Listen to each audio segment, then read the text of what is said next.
우리가 흔히 떠올리는 중세 왕실은 우아하고 고귀한 이미지로 가득하죠. 하지만 그 화려함 뒤에는 처참한 현실이 숨겨져 있었습니다. 고귀한 신분의 여왕도 매일 성벽 끝에 매달린 차가운 돌구멍 위에서 용변을 해결해야 했거든요.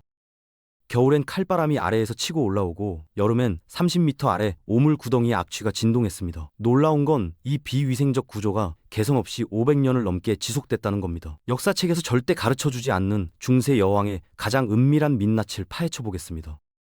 웅장한 성벽 바깥으로 툭 튀어나온 아주 작은 돌방이 하나 있었는데 이걸 가더롭이라고 불렀거든요. 프랑스어로 옷장을 지킨다는 뜻이라고 알려져 있지만 사실은 화장실을 점잖게 부르기 위한 완곡어법이었습니다.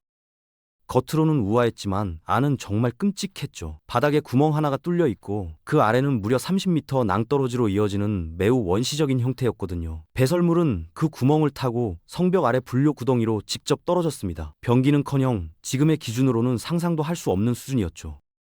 더 충격적인 건 여왕부터 평민까지 신분에 상관없이 모두가 이 차갑고 딱딱한 돌구멍 위에서 용변을 봐야 했다는 겁니다. 화려한 드레스를 입은 여왕도 검은 옷을 입은 하인도 똑같은 조건 속에서 기본적인 생리 활동을 해야 했거든요. 그것이 바로 중세 왕실이 숨기고 싶었던 가장 은밀한 현실이었습니다.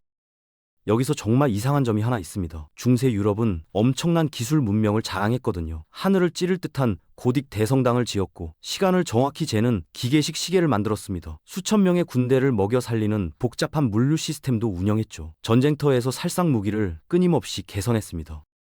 그런데 화장실 기술만큼은 정말 어이없을 정도로 제자리 걸음이었어요. 바닥에 구멍을 뚫고 아래로 떨어뜨리는 수준의 원시적인 구조가 500년 이상 단 한 걸음도 발전하지 못했습니다. 더 황당한 건 당시 사람들이 이를 전혀 이상하게 여기지 않았다는 거죠. 그냥 당연한 일상으로 받아들였거든요. 마치 태어날 때부터 그런 게 정상이라고 생각하듯 말입니다. 기술이 비약적으로 발전하는 와중에도 기술 발전의 혜택이 유독 위생과 화장실 영역에서만 완전히 소외되는 기이한 현상이 지속된 겁니다. 이제 상상해보세요. 계절이 바뀔 때마다 가더롭이 어떻게 변했는지 말입니다. 겨울이 되면 가더롭은 난방도 없고 유리창도 없는 그냥 노출된 공간이 됩니다. 성 밖에 칼바람이 그대로 들어와 몸을 올가매죠. 여왕도 두꺼운 모피 외투를 걸쳐야 했어요. 레도 소용없었습니다. 뼛속까지 파고드는 한기가 밀려오고 여왕은 몸을 떨며 용변을 봐야 했거든요. 여름은 또 다른 지옥이었습니다. 30m 아래 분료 구덩이에서 부패하는 악취가 가장 자리를 통해 올라옵니다. 숨을 쉬기조차 힘들 정도죠. 오물 구덩이에선 구더기와 해충들이 들끓었고 그것들이 틈을 타고 올라오는 일도 있었습니다. 겨울에 혹독한 추위, 여름의 악취와 해충, 이 모든 고통이 신분과 상관없이 평생 동안 매일 여러 번 반복되어야 했습니다. 그게 바로 중세 왕실의 숨겨진 현실이었던 겁니다. 여기서 가장 핵심적인 질문이 생기죠. 왜 기술력 있는 유럽인들은 화장실을 개선하지 않았을까요? 답은 정말 황당합니다. 물로 씻는 행위 자체에 대한 극도의 공포가 있었거든요. 당시 사람들은 진지하게 믿었습니다. 씻는 것이 오히려 건강에 해롭다고 말입니다. 물에 닿으면 피부에 모공이 열려서 병에 도끼가 침투한다는 주장이었어요. 지금 들으면 우습지만 그 시대엔 이게 정설로 통했습니다. 의사들도 같은 말을 했거든요. 그러니까 청결을 유지하려는 동기 자체가 사라진 겁니다. 화장실 시설을 개선해야 할 필요성을 아무도 느끼지 못했던 거죠. 더 황당한 건 씻지 않는 것을 자랑스럽게 여기는 문화까지 생겨났다는 겁니다. 이런 왜곡된 가치관이 수백 년을 지배하면서 유럽의 위생 발전은 완전히 거꾸로 돌아갔습니다. 화려한 문명의 겉모습 뒤에는 불결함에 대한 완벽한 무감각이 자리 잡고 있었던 셈이죠. 이 기형적인 위생관념이 어디서 시작됐는지 아세요? 14세기 유럽입니다. 당시 유럽을 휩쓴 흑사병은 정말 악몽이었거든요. 인구의 절반이 죽어나갔습니다. 몇십만, 몇백만 명이 목숨을 잃었어요. 마을 전체가 텅 비었고 시체를 치울 사람도 부족했던 시대였습니다. 그 공포는 정말 상상을 초월했죠. 그 와중에 의사들이 내린 결론이 황당했습니다. 목욕을 하면 모공이 열려서 병에 도끼가 침투한다는 거예요. 근거 없는 추측이었지만 이게 의학적 정설로 받아들여졌습니다. 왕왕과 귀족들은 건강을 지키기 위해 씻는 것을 완전히 중단했어요. 심지어 평생 손에 꼽을 정도로만 씻거나 1년 동안 단 한 번도 씻지 않는 것을 자랑스럽게 여기는 문화까지 생겨났습니다. 전염병에 대한 공포가 모든 합리적 판단을 무너뜨렸던 거죠. 그 결과 과학적 위생관념의 등장은 완전히 봉쇄되었고 유럽은 화장실 문화의 암흑기로 빠져들었던 겁니다. 여기서 정말 충격적인 사실이 하나 있습니다. 가더롭이라는 이름이 왜 옷장이라는 뜻인지 아세요? 단순한 우연이 아니었어요. 중세 귀족들은 실제로 화장실 근처에 자신들의 최고급 드레스를 보관했거든요. 지금 생각하면 미쳤다고 생각할 것 같죠. 하지만 그들에겐 나름의 논리가 있었습니다. 오물구덩이에서 뿜어져 나오는 독한 암모니아 가스가 옷에 붙은 이와 벼룩을 죽인다고 믿었던 거예요. 정말이에요. 당시엔 세탁이 엄청 어려웠습니다. 물로 씻지 않으니까 당연히 몸에 해충이 들끓었고 옷도 마찬가지였죠.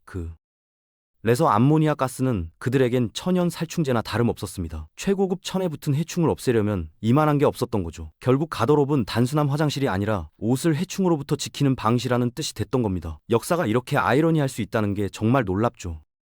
공식 행사를 준비하는 여왕의 하루를 상상해보세요. 먼저 속치마를 4겹이나 껴입습니다. 그 다음 파딩게일이라는 거대한 틀을 치마에 끼워서 부풀립니다. 마치 종 모양으로요. 그 다음이 정말 끔찍합니다. 허리에 코르셋을 꽉 감아매는 거죠. 숨을 쉬기가 너무 힘들어집니다. 내장이 압박되고 갈비뼈가 변형되기도 했어요. 심각한 경우 호흡곤란으로 기절하는 여왕도 있었습니다. 여기에 보석과 금실로 화려하게 장식된 오버드레스까지 더합니다. 이 모든 걸 합치면 무게가 20kg에 달했습니다. 여왕은 이 엄청난 무게를 온몸에 두른 채 팔도 제대로 들지 못한 상태로 하루 종일 버텨야 했죠. 겉으로는 왕실의 권위를 상징하는 화려한 존재였지만 실제로는 혼자서 아무것도 할 수 없는 움직이는 감옥 같은 존재였던 겁니다. 이게 바로 중세 왕실 여성들이 치러야 했던 대가였습니다. 20kg의 드레스를 입은 여왕이 혼자서 화장실을 갈 수 있었을까요? 절대 불가능했습니다. 여왕이 가더롭에 갈 때는 반드시 2에서 명의 숙련된 시녀가 동행했어요. 단순히 따라가는 게 아니라 모든 과정을 직접 도와야 했거든요. 좁은 공간에서 시녀들은 여왕의 무거운 드레스 자락을 양옆에서 힘껏 들어올려 유지해야 했습니다. 마치 무거운 짐을 나르는 인력처럼요. 이건 단순한 보조가 아니었어요. 극도의 긴장이 필요했습니다. 왜냐하면 드레스에 오물이 조금이라도 묻기라도 하면 시녀들은 혹독한 처벌을 받았거든요. 때리기도 했고 해고하기도 했고 심한 경우 더 끔찍한 벌까지 내려졌습니다. 그래서 시녀들은 극한의 긴장 속에서 팔을 떨며 버텼던 거죠. 여왕의 가장 사적이고 취약한 순간이 사실은 시녀들의 고된 노동과 극도의 긴장이 교차하는 기괴한 광경이었다는 게 정말 충격적입니다. 우아한 왕실의 뒤에는 항상 하인들의 눈물과 고통이 숨겨져 있었던 셈이죠. 여왕의 뒤처리 방식을 알면 정말 놀라실 겁니다. 평민들은 건초를 썼거든요. 그 정도면 그나마 나은 셈입니다. 그럼 여왕은 어땠을까요? 시녀가 장미술을 흠뻑 적신 고급 리넨 천으로 직접 닦아내는 방식이었습니다. 품질 좋은 재료를 사용했지만 여기에 근본적인 문제가 있었어요. 여왕 스스로는 손을 뻗을 수 없다는 거죠. 생리적으로 불가능했던 겁니다. 모든 게 시녀의 손에 달려 있었습니다. 시녀의 손놀림 하나하나에 여왕의 기분이 결정됐고 여왕의 만족도가 올라가거나 금세 내려갔습니다. 조금이라도 거칠게 하거나 섬세하지 못하면 즉시 해고됐어요. 심지어 신체적 체벌을 받기도 했습니다. 그런데 더 심각한 문제가 있었습니다. 제대로 씻지 못했으니까 악취가 정말 심했거든요. 배설 후에도 청결을 유지할 수 없었던 거죠. 신체에서 나는 악취 때문에 질병도 자주 생겼습니다. 이 지독한 냄새를 어떻게 처리했을까요? 향수입니다. 시녀들은 여왕의 몸 곳곳에 장미수나 라벤더수, 자스민 추출액 같은 향기로운 액체를 계속 쏟아부었습니다. 냄새를 완전히 덮어버리려는 필사적인 노력이었죠. 하지만 이것이 역사를 바꿨습니다.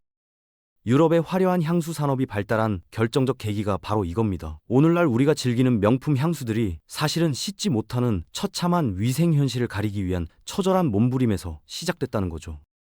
여기서 정말 황당한 역사의 반전이 나옵니다. 왕실에는 그룸 오브 더 스툴이라는 독특한 직책이 존재했거든요. 이름만 들으면 뭔가 천박하고 하찮은 일을 하는 사람처럼 들립니다. 화장실 관리인, 배변 보조원 정도로요. 그런데 놀랍게도 이 자리는 당대 최고 명문가 자제들이 서로 차지하려고 피투성이가 될 정도로 싸웠던 핵심 권력직이었습니다. 왜 그랬을까요? 그 이유는 정말 간단합니다. 여왕이 가장 무방비하고 가장 내밀해지는 순간이 바로 화장실 안의 시간이거든요. 아무도 방해받지 않고 아무도 보지 않는 그곳에서 이들은 왕에게 정치적 조언을 할 수 있었던 겁니다. 더군다나 여왕의 건강 상태라는 국가 최고 기밀을 가장 먼저 파악했어요. 여왕이 건강한지, 병든 건 아닌지, 혹은 임신한 건 아닌지를 모두 알 수 있었던 거죠. 왕의 신뢰를 바탕으로 이들은 엄청난 부와 자귀를 얻었습니다. 지독한 악취가 진동하는 좁은 화장실 공간이 역설적으로 국가의 운명을 결정짓는 권력의 중심지가 되었던 셈이죠. 역사는 정말 아이러니합니다. 500년 넘게 이어진 이 고통스러운 시스템은 결국 19세기 중반에 끝이 납니다. 수세식 화장실이 보급되면서요. 정말 아이러니하지 않나요? 증기기관이 발명되고 전신이 나타나고 산업혁명이 한창일 때도 구시대의 비위생적 관습은 끈질기게 유지됐었거든요. 그런데 물 한 번 내리는 단순한 발명이 500년을 지배한 악습을 무너뜨린 겁니다. 여왕의 무거운 드레스를 들고 버텨야 했던 시녀들의 고된 노동도 역사 속으로 사라졌어요. 향수로 악취를 가리던 비극적 우아함도 마찬가지입니다. 성벽 끝에 위태로운 돌구멍은 이제 박물관의 유물일 뿐입니다. 현대인인 우리는 과거 여왕도 누리지 못한 기본적인 위생의 혜택을 누리고 있거든요. 화장지 한 장, 깨끗한 물, 그리고 따뜻한 화장실. 이 모든 게 중세 여왕들이 평생을 바쳐도 갈구하지 못했던 가장 큰 사치였다는 걸 기억하세요.